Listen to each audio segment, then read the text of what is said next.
Hello. তো আজকে এখন বাজে প্রায় রাত ১টার সময় যখন আমি রেকর্ড করতেছি। তো এই ভিডিওটা মূলত ২৫ ব্যাচের জন্য। এসএসসি ২৫ ব্যাচ যারা এখন তোমরা কয়েকদিন পরেই অ্যাডমিশন নামক একটা মহাযুদ্ধে অবতীর্ণ হতে চলেছ। অনেকে মেডিকেল অ্যাসপিরেন্ট আছো, অনেকে ইঞ্জিনিয়ারিং অ্যাসপিরেন্ট আছো, কেউ ইউনিভার্সিটি অ্যাসপিরেন্ট আছো। যদিও আমি খুব ক্ষুদ্র মানুষ, তবে আমার জায়গা থেকে আমার মনে হলো যে হচ্ছে না, কিছু বলা যাইতে পারে।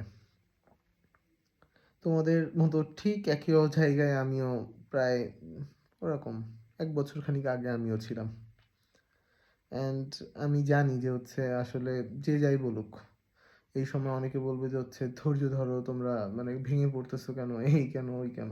আই নো এই টাইমে মেইনলি নিজেকে সামলে রাখাটা একটা খুবই টাফ ব্যাপার। That's a quite tough thing I guess. তবে এটা করতে হবে। এখন কোনো ওয়ে নাই। এখন এই মোমেন্টে দাঁড়িয়ে তোমাদের যা প্রিপারেশন নেওয়ার ছিল, নেওয়া শেষ আসলে। আমি পার্সোনালি কয়েকজন স্টুডেন্টকে পড়াইতাম। তো আমার যারা স্টুডেন্ট ছিল, আমার তো মনে হয় যে হচ্ছে তাদের সবার প্রিপারেশন মোটামুটিভাবে কমপ্লিট। এখন রিভিশন ফেজ চলতেছে। তোমাদের ম্যাক্সিমামের সবার রিভিশন ফেজ চলতেছে। আর ১০-১২ দিন পর থেকে সব ভার্সিটিগুলোর অ্যাডমিশন পুরো শুরু হয়ে যাবে।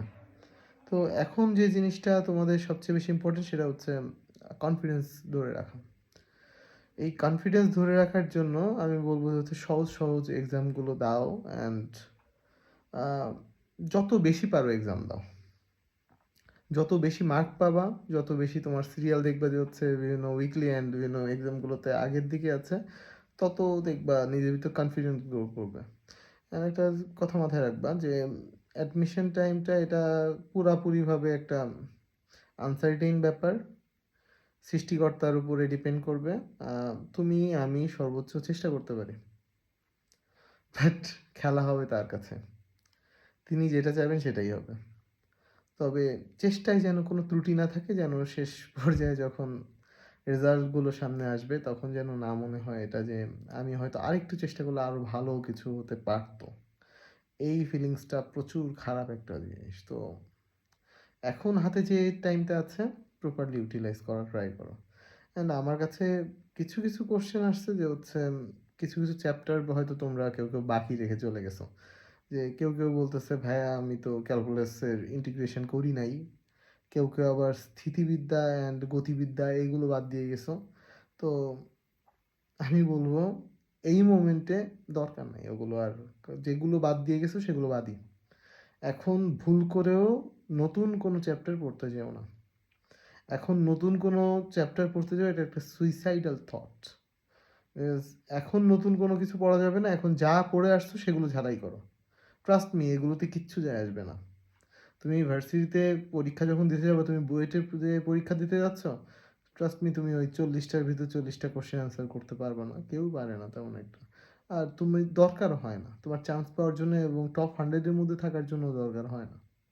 তো কেন করবা? তুমি ইঞ্জিনিয়ারিং ইউনিভার্সিটি সবগুলোতেই দিতে যাবা, দেখবে কোনোটাতে ওই ফুল মার্ক অ্যান্সার করা যারা আমরা দেখছি যে হচ্ছে যারা পুরো অ্যান্সার করছে তারাই শেষ পর্যন্ত হয়তো ফল করছে। তো ওইজন্যই সব অ্যান্সার করার কোনো দরকার নাই। বাট যতটা পড়ছো সেগুলো যেন সলিডভাবে পড়া থাকে। কোয়েশ্চেন ব্যাংক বারবার করে সলভ করতে থাকো। কঠিন কোনো কোয়েশ্চেন সলভ করার দরকার নেই। যে ওই যে ইন্ডিয়ান আইআইটির কোয়েশ্চেনস, নিটের questions, no need of solving this. Just skip. যা আগে দেইখা রাখছো ওগুলো মাথার মধ্যে থাকলে হইছে। এখন just question bank and question bank. And sorry, আমার টার্ম চলতেছে। তোমরা হয়তো জানো যে হচ্ছে কুয়েটে এখন 1-1 এর টার্ম চলতেছে। দ্যাটস ওয়াই ভিডিও অনেক দিন ধরে করা হইতেছে না। তো আবার ইনশাল্লাহ আমি তোমাদের সাথে তোমাদের অ্যাডমিশনের শেষ পর্যন্ত থাকার ট্রাই করব।